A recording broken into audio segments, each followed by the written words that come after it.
Hello gamers and audio nerds. This is going to be a one-take video review on the speakers you see behind me. It is from a company called Vestlyd, and it is a Danish company. They're pretty new.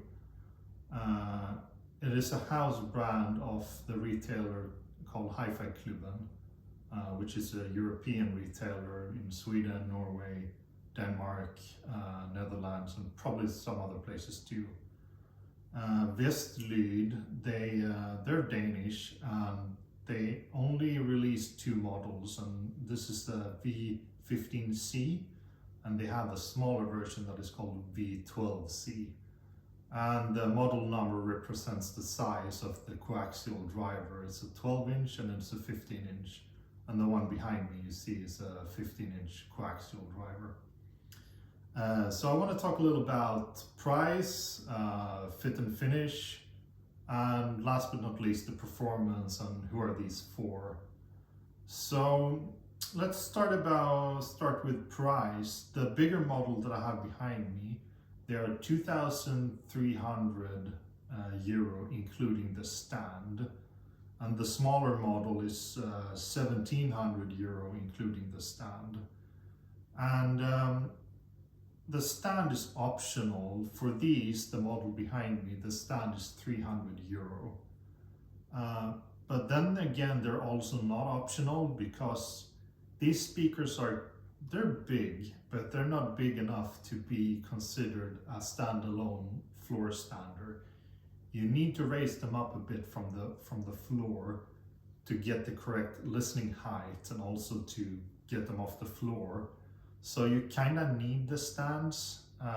So we landed 2,300 and 1,700 respectively. And so with that out of the way, fit and finish on these, they have this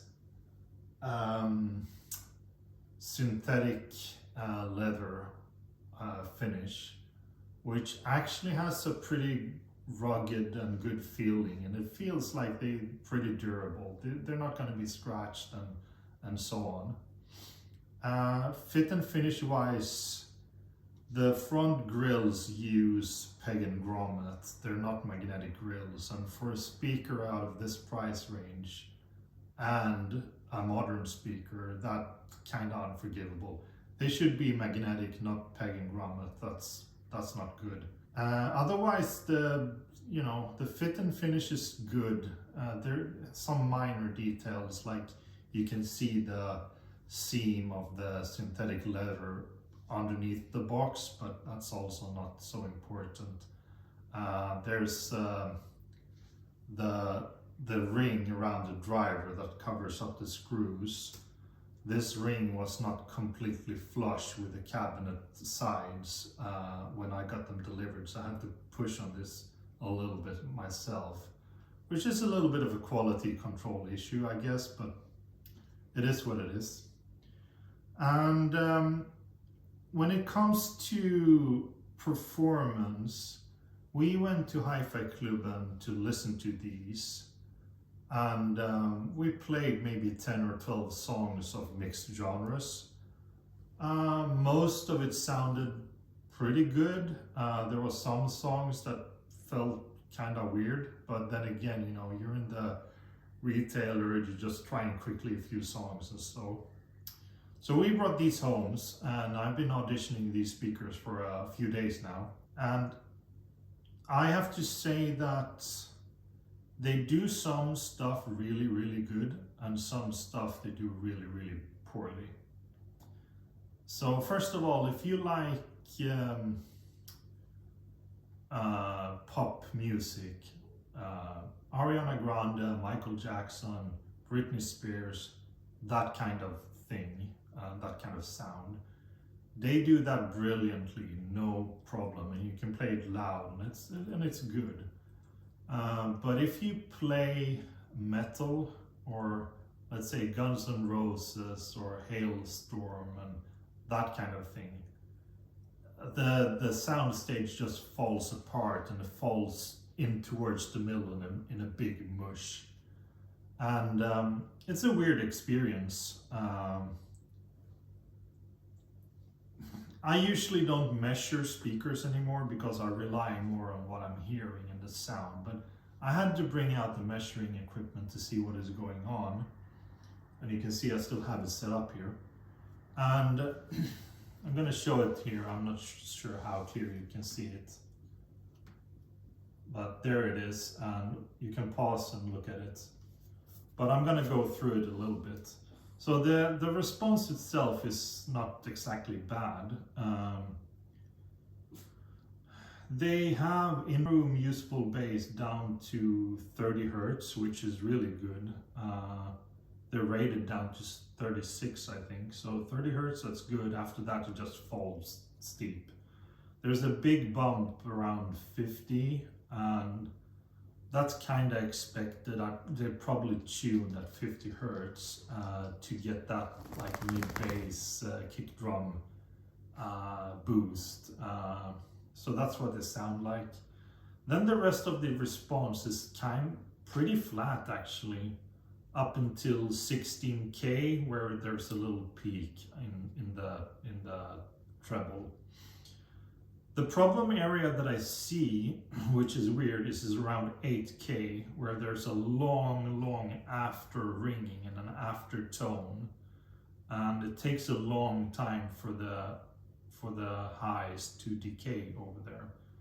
And I think this is the reason why when you play metal on these speakers that it sounds mushy, because since there's a long decay,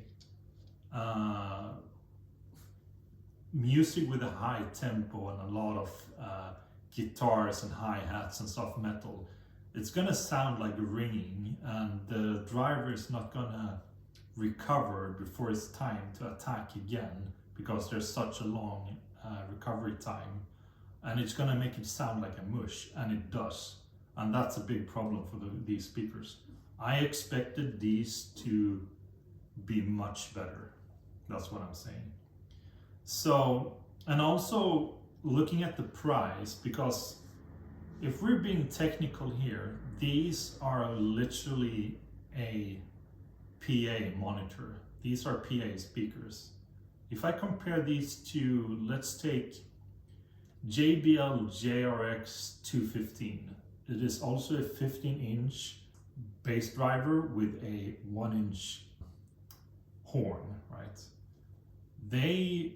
I had these myself. I think they sound much better than these for half the price.